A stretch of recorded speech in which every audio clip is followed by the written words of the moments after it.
ಪ್ರಿಯ ನಿರೀಕ್ಷಕರೇ ನಮಸ್ಕಾರ. ಬೀರ್ಬಲ್ನ ವಿಶೇಷ ಕಾರ್ಯಕ್ರಮಕ್ಕೆ ತಮ್ಮೆಲ್ಲರಿಗೂ ಕೂಡ ಆತ್ಮೀಯವಾದಂತಹ ಸ್ವಾಗತ. ವೀಕ್ಷಕರೇ, ಪಿಕ್ಚರ್ ಅಭಿ ಭಿ ಬಾಕಿ ಹೈ. ಸೋನಂ ವಾಂಗ್ಚುಕ್ ಉಪವಾಸ ಬಿಟ್ಟರು. ಮೋದಿಜಿ ಮೌನ ಮುರಿದು ಮಾತಾಡಿಯೇ ಬಿಟ್ಟರು. ಪ್ರತಿಭಟನೆ ನಿಧಾನಕ್ಕೆ ತಣ್ಣಗಾಗೋಯ್ತು. ಅಲ್ಲಿಗೆ ಎಲ್ಲ ಮುಗ್ದೇ ಹೋಯ್ತು ಅಂದ್ಕೊಂಡ್ರ? ನೋವೇ. ಅಸಲಿ ಆಟ ಇಲ್ಲಿಂದಲೇ ಶುರು. ಮೋದಿಜಿಗೆ ಒಂದು ದೊಡ್ಡ ಗಂಡಾಂತರವೇ ಎದುರಾಗಲಿದೆ. ಸರಿಯಾಗಿ ಇಲ್ಲಿಂದ 20 ದಿನಕ್ಕೆ ಒಂದು ದೊಡ್ಡ ಸಂಚು ರೆಡಿಯಾಗಿದೆ ವೀಕ್ಷಕರೇ. ಮೋದಿಜಿ ಯಾಮಾರ್ಬಿಟ್ರ? ಅಷ್ಟಕ್ಕೂ ಏನಿದು ಗಂಡಾಂತರ? ಇದೆಲ್ಲದರ ಬಗ್ಗೆ ಡಿಟೇಲ್ ಆಗಿ ಮಾತಾಡ್ತಾ ಹೋಗ್ತೀನಿ. ವಿಡಿಯೋವನ್ನು ಕೊನೆವರೆಗೂ ಮಿಸ್ ಮಾಡದೆ ನೋಡಿ. ಇನ್ನೂ ಕೂಡ ನಮ್ಮ ಬೀರ್ಬಲ್ ಚಾನಲನ್ನು ಸಬ್ಸ್ಕ್ರೈಬ್ ಮಾಡಿಲ್ಲ ಅಂದರೆ ಈ ಕೂಡಲೇ ಸಬ್ಸ್ಕ್ರೈಬ್ ಮಾಡಿ ಹಾಗೂ ಬೆಲ್ ಐಕಾನನ್ನು ಕ್ಲಿಕ್ ಮಾಡಿ. ವೀಕ್ಷಕರೇ, ರಾತ್ರೋರಾತ್ರಿ ಒಂದಷ್ಟು ಡೆವಲಪ್ಮೆಂಟ್ಗಳು ನಡೆಯುತ್ತೆ. ಇದುವರೆಗೂ ಕೂಡ ಈ ವಿಷಯದ ಬಗ್ಗೆ ಮಾತಾಡದಂತಹ ನರೇಂದ್ರ ಮೋದಿ ಅವರು ಇನ್ಸ್ಟಾಗ್ರಾಮ್ನಲ್ಲಿ ಒಂದು ವಿಡಿಯೋ ಮಾಡಿ ಬಿಡ್ತಾರೆ. ಈ ವಿಡಿಯೋವನ್ನು ಸರಿಯಾಗಿ ನೋಡಿದ್ರ? फ्रेंड्स, मैं जानता हूं कि पेपर लीक ये कोई मामूली विषय नहीं है. लाखों विद्यार्थी और उनके अभिभावकों के लिए बहुत ही पीड़ादायक है और इसलिए पेपर लीक घटना से अब तक पिछले 2.5 महीनों में अनेक विध कदम उठाए गए. गुनहगारों को पकड़ा गया है, वे जेल में पड़े हैं. हमारा सबसे महत्वपूर्ण जिम्मा था कि विद्यार्थियों का 1 वर्ष बर्बाद न हो. तत्काल परीक्षाएं लेना बहुत जरूरी था. सरकार ने अभी पूरी शक्ति का उपयोग करके कम से कम समय में 22 लाख जितने विद्यार्थियों के एग्जाम हो जाएं, इसका प्रबंध किया. और अभी 5-6 दिन पहले 19 तारीख को रिजल्ट भी आ गया और देश भर में उत्तीर्ण हो गए विद्यार्थियों की खुशियों की खबरें भी आ रही हैं. लेकिन हम वहां पर संतोष मानने वाले लोगों में से नहीं है और इसलिए मैंने आज फास्ट ट्रैक कोर्ट के लिए विभागों को निर्देश दिए थे. आज विभागों ने लगातार मेहनत करके देर रात मुझे मुसद्दा भी दे दिया. फास्ट ट्रैक कोर्ट और कठोर सजा के प्रावधान के साथ का ये मुसद्दा कल कैबिनेट में चर्चा होगी. कैबिनेट के साथियों के सुझाव के बाद उसका अंतिम रूप दिया जाएगा और सोमवार से संसद का दूसरा सप्ताह शुरू हो रहा है. तब जल्द से जल्द उस बिल को सदन में पारित कराने का प्रयास किया जाएगा. ಇಲ್ಲಿ ನರೇಂದ್ರ ಮೋದಿ ಅವರು ವಿಡಿಯೋ ರೆಕಾರ್ಡ್ ಮಾಡೋದಕ್ಕೆ ಯಾವುದೇ ಕ್ಯಾಮರಾಗಳನ್ನು ಬಳಸ್ಕೊಂಡಿಲ್ಲ, ಯಾರ ಸಹಾಯವನ್ನು ಕೂಡ ಪಡೆದುಕೊಂಡಿಲ್ಲ. ಬದಲಾಗಿ ತಾವೇ ಖುದ್ದಾಗಿ ಸೆಲ್ಫಿ ವಿಡಿಯೋವನ್ನು ರೆಕಾರ್ಡ್ ಮಾಡ್ಕೊಳ್ತಾರೆ. ಅದು ಕೂಡ ಈ ವಿಡಿಯೋವನ್ನು ಮಾಡಿದ ಟೈಮ್ ನೋಡಿ, ರಾತ್ರಿ ಸುಮಾರು 12 ಗಂಟೆಗೆ. ಅಂದರೆ ಮೋದಿಜಿ ಇಲ್ಲಿ ನೇರವಾಗಿ ಜೆನ್ಸಿಗಳನ್ನು ರೀಚ್ ಆಗೋದಕ್ಕೆ ಪ್ರಯತ್ನ ಮಾಡಿದ್ದಾರೆ. ಯಾರೋ ಒಬ್ಬರು ಸ್ನೇಹಿತರು ಹೇಳ್ತಾ ಇದ್ರು, ಜೆನ್ಸಿಗಳ ಆಕ್ಟಿವ್ ಇರೋದೇ ಮಧ್ಯರಾತ್ರಿ, ಅದು ಕೂಡ ಇನ್ಸ್ಟಾಗ್ರಾಮ್ನಲ್ಲಿ. ಹೀಗಾಗಿ ಮೋದಿಜಿ ಅದೇ ಪ್ಲ್ಯಾಟ್ಫಾರ್ಮನ್ನು ಇಲ್ಲಿ ಬಳಸ್ಕೊಳ್ತಾ ಇದ್ದಾರೆ ಅಂತ. ವೀಕ್ಷಕರೇ, ಈ ವಿಡಿಯೋ ಕೇವಲ 14 ಗಂಟೆಯಲ್ಲಿ ಸುಮಾರು 215 ಮಿಲಿಯನ್ ವ್ಯೂಸನ್ನು ಪಡೆದುಕೊಂಡಿದೆ. ಅಂದರೆ ಸುಮಾರು 21 ಕೋಟಿಗೂ ಹೆಚ್ಚು ಮಂದಿ ಈ ವಿಡಿಯೋವನ್ನು ನೋಡಿದ್ದಾರೆ. ಇಂಟ್ರೆಸ್ಟಿಂಗ್ ಅಂದರೆ at the same time Sonam Wangchuk ಅವರು ಉಪವಾಸ ಸತ್ಯಾಗ್ರಹವನ್ನು ಕೈಬಿಡ್ತಾರೆ. ಅದಕ್ಕಿಂತ ಮುಂಚೆ ಬಾಲಿವುಡ್ ಸ್ಟಾರ್ ಸಲ್ಮಾನ್ ಖಾನ್ ಅವರ ಟ್ವೀಟು ಸಿಕ್ಕಾಪಟ್ಟೆ ಸದ್ದು ಕೂಡ ಮಾಡುತ್ತೆ.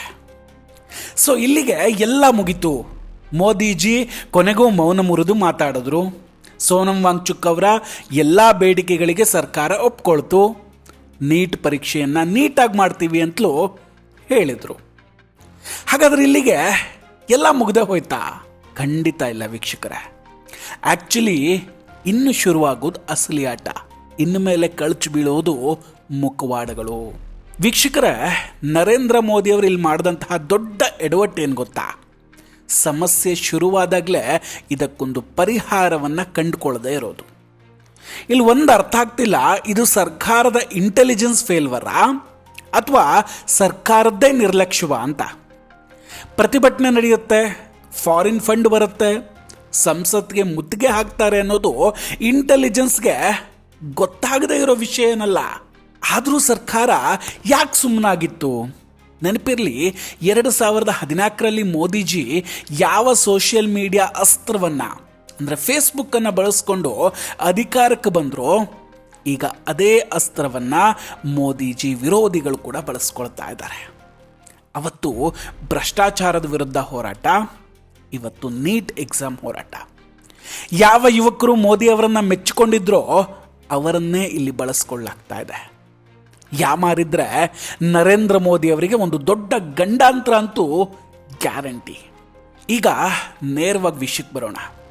ವೀಕ್ಷಕರೇ, ಆಗಲೇ ಹೇಳ್ದಂಗೆ ಇದು ಇಲ್ಲಿಗೆ ಮುಗ್ದಿಲ್ಲ. ಮೋದಿಜಿ ಸರ್ಕಾರಕ್ಕೆ ನೇರವಾದ ಎಚ್ಚರಿಕೆ ಈಗ ಒಂದು ಬಂದಿದೆ. 2021 ಜನವರಿ 26 ನೆನಪಿದೆಯಾ? ದೇಶದಲ್ಲಿ ದೊಡ್ಡ ಮಟ್ಟದಲ್ಲಿ ರೈತ ಆಂದೋಲನ ನಡೆಯುತ್ತೆ. ನಮ್ಮ ರಾಷ್ಟ್ರ ಧ್ವಜಕ್ಕೆ ಅವಮಾನ ಮಾಡಲಾಯಿತು. ಕೆಲವು ದಾರಿ ತಪ್ಪಿದ ಗುಂಪುಗಳು ಕೆಂಪು ಕೋಟೆಗೆ ನುಗ್ಗಿ ದಾಂಧಲೆ ನಡೆಸ್ತಾರೆ. ಕೆಂಪು ಕೋಟೆಯ ಮೇಲೆ ಖಲಿಸ್ತಾನಿ ಧ್ವಜಗಳ ಹಾರಾಟ ನಡೆಯುತ್ತೆ.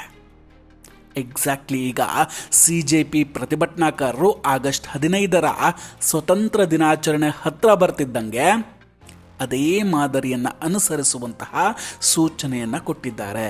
ಪೊಲೀಸರ ಪ್ರಕಾರ ಈ ಪ್ರತಿಭಟನೆಯನ್ನು ಆಗಸ್ಟ್ 15ರವರೆಗೆ ಎಳೆದುಕೊಂಡು ಹೋಗುವ ಮೂಲಕ ಕೆಂಪು ಕೋಟೆಯ ಕಾರ್ಯಕ್ರಮಕ್ಕೆ ಅಡ್ಡಿಪಡಿಸುವಂತಹ ಸಂಚು ಕೂಡ ಇದೆ. ನೋಡಿ, ಜೂನ್ 20ರಿಂದ ಜುಲೈ 20ರವರೆಗೆ ಸಣ್ಣ ಮಟ್ಟದಲ್ಲಿದ್ದ ಈ ಪ್ರತಿಭಟನೆ ಜುಲೈ 20ರ ಸಂಸತ್ ಚಲೋ ಕರೆಯೊಂದಿಗೆ ಉಗ್ರ ಸ್ವರೂಪವನ್ನು ಪಡೆದುಕೊಳ್ಳುತ್ತೆ.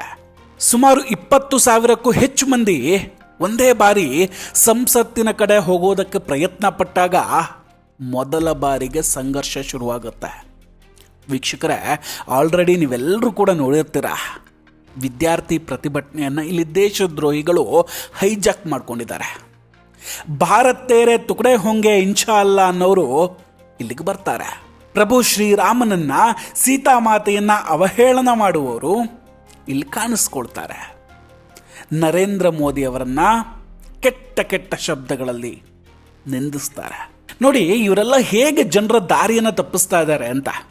ಇಲ್ಲಿ ಯಾವ ಮಾಧ್ಯಮವೂ ಕೂಡ ನರೇಂದ್ರ ಮೋದಿ ಅವರ ವಿರುದ್ಧ ಮಾತಾಡಿದ್ರೆ, ಅವರನ್ನು ಪ್ರಶ್ನೆ ಮಾಡಿದ್ರೆ ದೇಶದ್ರೋಹಿ ಅಂತ ಕರೆದೇ ಇಲ್ಲ. ವಿದ್ಯಾರ್ಥಿಗಳಿಗೂ ಅವಮಾನ ಮಾಡಲಿಲ್ಲ. ಭಾರತವನ್ನು ತುಂಡು ಮಾಡ್ತೀವಿ ಅನ್ನೋರು, ಕಲ್ಲು ಹೊಡೆಯುವ ಇಂತಹ ನಾಲಾಯಕಗಳು, ಇವರನ್ನ ದೇಶದ್ರೋಹಿಗಳು ಅಂದರೆ ಅದೆಲ್ಲ ಗೋಧಿ ಮೀಡಿಯಾ ಅಂತ ಹೇಳ್ತಾರೆ. ಇದು ಯಾವ ಲಾಜಿಕ್? ಹಾಗಾದ್ರೆ ದೇಶಭಕ್ತರು ಅಂತ ಕರಿಬೇಕಾ? ಇವ್ರ ಲಾಜಿಕ್ಕೇ ಅರ್ಥ ಆಗ್ತಾ ಇಲ್ಲ. ನೋಡಿ, ಇವರಿಗೆ ಭಾರತ ಬ್ಯಾನ್ ಮಾಡಿರುವಂತಹ ಉಗ್ರ ಸಂಘಟನೆ ಸಿಖ್ ಫಾರ್ ಜಸ್ಟಿಸ್ ನಾಯಕ ಗುರುಪತ್ವಂತ್ ಪನ್ನು ನೇರವಾಗಿ ಬೆಂಬಲ ಕೊಡ್ತಾನೆ ಅಂದ್ರೆ ಯೋಚನೆ ಮಾಡಲೇಬೇಕಲ್ವೇ? ਅੱਜ ਜ਼ੂਮ ਮੀਟਿੰਗ ਦੇ ਵਿੱਚ CJP ਮੈਂ ਜਿਹੜੇ ਐਲਾਨ ਕੀਤੇ ਹੈ ਉਹ ਯਾਦ ਰੱਖੋ. fall of Delhi and fall of Modi is inevitable. Modi ਦੀ ਹਕੂਮਤ ਦਾ ਤਖਤਾ ਪਲਟਿਆ ਜਾਏਗਾ, ਪਰ ਇਹ ਪੱਕਾ ਹੱਲ ਨਹੀਂ ਹੈ. ਜਿਵੇਂ ਮੈਂ ਜ਼ੂਮ ਮੀਟਿੰਗ ਦੇ ਵਿੱਚ ਦੱਸਿਆ ਸੀ, the only solution lies in disintegration of Union of India, dissolution of India, balkanization of India. ਇਸ ਹਿੰਦੁਸਤਾਨ ਦੇ ਛੋਟੇ ਛੋਟੇ ਟੁਕੜੇ ਹੀ ਹੱਲ ਹੈ. And as I committed in the Zoom meeting, Six for Justice is going to commit $1 million as an aid to CJP to continue this rally against Union of India. ਤੁਸੀਂ ਜਿਹੜੀ ਜਗ੍ਹਾ ਤੋਂ ਵੀ ਯੂਥ ਪਹੁੰਚਿਆ ਹਿੰਦੁਸਤਾਨ ਦਾ ਆਪਣੇ ਆਪਣੇ ਸੂਬੇ ਦੇ ਵਿੱਚ ਤੁਸੀਂ ਆਪਣੇ ਆਪਣੇ ਸੂਬੇ ਦੇ ਵਿੱਚ ਆਜ਼ਾਦੀ ਦੀ ਲਹਿਰ ਖੜੀ ਕਰ ਦਿਓ 15 ਅਗਸਤ ਨੂੰ ਮੋਦੀ ਨੂੰ ਲਾਲ ਕਿਲੇ ਤੇ ਝੰਡਾ ਨਹੀਂ ਚੜਾਉਣ ਦਿੱਤਾ ਜਾਏਗਾ ਤੇ ਸਿਕਸ ਫॉर ਜਸਟਿਸ ਕਮਿਟ ਕਰਦੀ ਹੈ $1 ਮਿਲੀਅਨ ਤੁਸੀਂ 15 ਅਗਸਤ ਤੱਕ ਸੰਘਰਸ਼ ਜਾਰੀ ਰੱਖਣਾ ਹੈ ਕਿਉਂਕਿ ਤੁਹਾਡਾ ਹੱਲ ultimately balkanization of this union of India है. ಈತ ನೇರವಾಗಿ ಭಾರತಕ್ಕೆ ಬೆದರಿಕೆಯನ್ನು ಹಾಕ್ತಾನೆ, ಅದು ವಿಡಿಯೋ ಮೂಲಕ.